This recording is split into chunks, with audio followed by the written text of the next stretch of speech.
Oke, terus lanjut yaitu penjualan. Nah, kalau kita lihat di sini penjualannya itu terpantau naik ya. Kalau teman-teman lihat di sini ya, penjualan tahun 2020 itu 2,8. Tahun 2021 3,1 triliun. Tahun 2020 jadi 3,5 triliun. Dan kalau kita lihat di sini kuartal 4 4 bulan awal ya, kuartal 1 lebih 1 ya, 4 bulan awal. Ini kan sampai April, teman-teman. Nah, ini pendapatannya lebih gede 2023 daripada 2022. Nah, artinya pendapatan 2023 tuh naik lagi. Nah, berarti dia konsisten penjualannya itu naik. Nah, kita lihat laba bersihnya, teman-teman. Nah, kita laba bersihnya di sini. Laba bersih ya, kita lihat di sini. Laba bersih tahun berjalan juga terpantau naik ya. 2020 ke 2021 naik, 2022 naik lagi jadi 398. Jadi tahun 2023 sampai 4 bulan itu lebih besar daripada 4 bulan 2022. Berarti total dari laba bersihnya di tahun 2023 itu lebih besar daripada tahun 2020. Ya. Nah, kalau kita lihat di sini memang awalnya nih guys ya, di kuartal 3 dan kuartal 4 itu penghasilannya lebih gede nih. Makanya saya agak bingung nih nulis profitnya di sini. Kalau di sini sampai 4 bulan awal itu profitnya itu beda. Jadi istilahnya semakin naik bulan dia profitnya semakin gede per bulannya. Seperti ini ya. Mungkin kita samain aja profitnya nanti jadi kayak tahun 2022 aja ya, mungkin biar fair ya. Kita gantikan di sini teman-teman. Karena kalau kita setahun kan ini dibagi 4 terus dikalikan 12, data bapetnya cuma segini. Nah, kita ambil yang profit yang sama aja dari tahun 2022 yang udah terbukti, karena toh juga diproyeksikan naik kan untuk profitnya. Jadi lebih gede harusnya dari ini kan. Oke, lanjut yaitu nomor 51 teman-teman ya. 51 di sini guys. Ada apa nih? Ini penjualannya teman-teman. Masuk bisa buka lihat nomor 51, halaman 51. Kalau kita lihat di sini penjualan perangkat kerasnya itu yang paling besar ya guys ya. Dan di sini sekitaran 50% itu perangkat keras yang mungkin komputer lah guys ya. Isinya komputer, isinya apa ya? Motherboard lah seperti itu ya. Terus apa yang dalam komputer lah saya nggak tahu guys. CPU, RAM gitu mungkin seperti itu ya.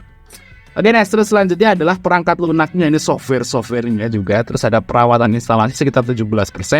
Dan perawatan ya, instalasinya 6% teman-teman. Yang paling gede itu jualan hardware-nya, perangkat kerasnya teman-teman. Mungkin casingnya barang sekalian kan. Oke, nomor 28 balik lagi. Ini adalah pembatasan teman-teman, dan di sini dibatasi selama 12 bulan nih guys ya. Tidak akan mengalihkan pengendaliannya baik secara langsung maupun tidak langsung selama 12 bulan. Tadi ada 3 orang tadi ya, Pak Jupri, Pak Joko, dan siapa lagi tadi, Pak Edi. Nah, ini enggak akan mengalihkan sahamnya selama 12 bulan atau setahun teman-teman semenjak IPO. Next, terus nomor 105 teman-teman kita lihat yaitu jumlah karyawannya. Nah, karyawannya itu banyak banget. Dan kalau kita lihat di sini teman-teman ya, dari tahun ke tahun tuh always naik. Dari tahun 2022 754 karyawan, tahun 2023 naik jadi 786. Wow, naik guys. Jadi kalau naik seperti ini berarti emang bener-bener perusahaannya tuh profitnya naik ya. Semakin ramai lah bahasa seperti itu. Nah, kalau nggak ramai ngapain nambah karyawan, maksudnya dikurangi. Jadi kalau ada perusahaan nih yang karyawannya kok turun terus dari tahun ke tahun, nah itu masuk perlu pertanyakan nih. Kenapa gitu masalahnya? Apakah diganti robot juga bisa sih? Cuman biasanya kalau di Indonesia ya untuk saat ini perusahaan yang bertumbuh itu biasanya karyawannya nambah. Seperti itu guys. Oke, lanjut yaitu nomor 128 teman-teman. Nah, 128 kita lihat. Nah, 128 kita lihat di sini. Ini adalah pendapatan per segmen teman-teman. Nah, ini ada hardware, software yang tadi ya udah dibikinin, Instagram seperti ini guys. Instagram atau apa sih namanya? Nah, ini adalah pelanggan perseroan. Nah, karena namanya ini adalah perusahaan yang bergerak di bidang penjualan hardware, software, pelayanan gitu ya, maintenance segala macam dan instalasi. Tentu aja dia kan pelanggannya pasti perusahaan-perusahaan besar, nggak mungkin perorangan guys, namanya juga perusahaan besar. Kalau perorangan kayak saya nih ya saya langganan sama toko komputer sebelah gitu ya. Nah kalau ini kan perusahaan besar. Nah kalau teman-teman lihat di sini konsumennya Mandiri, BCA, ada Bank Indonesia, ada BNI, guys, IDE guys, ya bahkan Bursa Efek itu pakai jasa softwarenya si Mesti nih. Ya luar biasa ya. Nah terus BTN, jadi MyBank nih yang jadi underwriternya. Terus ada BTPN Syariah guys. Terus di sini kita lihat ada Pertamina guys. Pertamina pakai jasa softwarenya si Mas MSTI. Terus ada apa nih guys? Nah ini Indosat Uridu guys, Telkomsel, Smartfren, AHM, BGRM, HMSB, Jarum. Wow, ini pak pelanggannya itu gede-gede guys. Nah ini juga nih pelanggannya. Jadi istilahnya kalau sebuah perusahaan yang dia itu ngelayanin perusahaan-perusahaan besar yang ternama, itu udah pasti bisa dibilang kuat. Kenapa? Karena selama perusahaan yang dia layani itu hidup, otomatis dia juga akan hidup. Bayangin aja, ini kan enak kan? Ini udah pasti kalau bisa sih oke nih guys ya untuk sektor usahanya, karena pelanggannya udah gede dan kuat gitu. Oke nice, terus lanjut nomor 129 di sini kita lihat. Nah ini guys berikut penjelasan alur perseroan ya. Di sini ada planning, design ya, optimization dan implementasi. Biasalah kalau ada yang membutuhkan jasa, dia ngobrol dulu baru ngedesain, baru ngerjain dan baru nerapin atau masang kan, seperti itu. Biasa usahakan guys. Nah masuk bisa baca di halaman sekitaran 130.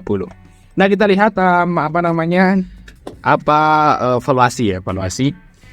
Di sini kalau kita lihat teman-teman ya untuk harga ini kan udah tanggal 30 April 4 bulan, sudah setahun kan. Di sini kita lihat yang udah disetahunkan aja.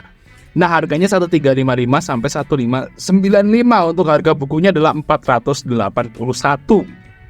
Nah nominalnya tadi 25 ya, ternyata dinilai sekarang itu udah naik ya. Jadi istilahnya ya sesuai lah sama kenaikan rupiah ya. Rupiah kan inflasi kan naik terus. Waktu tahun 94 nilainya 25, mungkin nilai sekarang 500. Saya bilang kan seperti itu kan, bener kan? Waktu tahun 94 teman-teman kalau ya udah umurnya teman-teman udah 50 tahun maybe gitu ya. Nah yang nonton video ini tahun 94 itu mungkin 25 perak dapat gorengan loh. Mungkin ya, atau 50 perak gitu dapat gorengan. Kalau sekarang gorengan 1000. Ya kan? Nah gitu ya, jadi naik. Nah kita lihat untuk harga bukunya. Nah ternyata harga bukunya itu 2 kali sampai 3 kali. Jadi waktu itu brand IPO itu PBV-nya 16 kali loh. Ya, ingat gak? Nah ini 2 kali, masih masuk akal ya. Terus untuk pairnya itu 9 kali ya, pairnya nggak terlalu ya oke lah, masih di bawah 10 gitu. Terus untuk ROE-nya ini 31%, lumayan teman-teman. ROE-nya sekitaran 25-31% lah. Karena memang ini agak sedikit beda ya. Penghasilannya mungkin di akhir tahun dia profitnya tuh besar gitu ya. Nah untuk market cap-nya sekitaran 3 triliunan sampai 4 triliun. Nah gimana mas bro, teman-teman ya. Kesimpulannya gimana? Kalau kesimpulannya prospek usahanya bagus, perusahaannya juga pelanggannya itu pelanggan yang gede-gede, seperti itu guys, sih ya. Jadi ya udah bisa dipastikan perusahaan ini istilahnya langgeng lah. Dia juga udah buka dari tahun 94. Jadi udah terbukti tahan banting, tahan guncangan lah seperti guys ya. Perusahaannya kuat, anteng, tahan banting. Pelanggannya juga perusahaan-perusahaan besar yang TBK juga. Jadi istilahnya udah aman lah PT-nya. Nah untuk valuasi juga di sini nggak terlalu mahal, dan kalau menurut saya sih kalau ini saham IPO ya tergolong malah murah guys. PBV 2 kali per 9 kali. Terus untuk ROE-nya 30% itu termasuk saham yang murah. Nah terus yang jadi masalah itu adalah underwriter-nya teman-teman. Underwriter-nya itu nggak ada yang ngelokin arah, dan mereka itu kebanyakan ngipuin bareng-bareng ya, keroyokan, nggak ada yang sendiri. Coba ini kalau yang ngipuin misalnya KI gitu, atau yang ngipuinnya NI kayak si brand, itu enak. Nah underwriter-nya itu yang mungkin yang agak sedikit nggak enak. Kalau masalah valuasi dan prospek usaha ini bagus, semua perusahaannya bagus, underwriter-nya aja yang agak kurang oke gitu ya. Tapi kalau kesimpulannya sih saya akan ikut guys untuk IPO ini. Tapi kan ini kan baru nge-place 3 ya. Di sini biasanya ada 7. 6 atau 7. Nah ini baru ada 3. Ini 4 lagi, 1 aja belum final ya, masih pre-efektif. Nanti saya akan bahas kalau udah book willing. Nah ini kita baca. Dan IPO-nya si MTS. Kalau kita lihat 3 ini, kan ini saya belum baca ya IKPM ya. Kalau kita lihat MSTI, Udang, dan Airgas, ini MSTI saya yang paling minat. Yang nomor 2 baru Airgas, baru Udang. Kalau Udang ini mungkin saya akan skip. Oke ya, mungkin cuma saya gitu. Jangan lupa untuk like dan subscribe. Sampai ketemu di video berikutnya.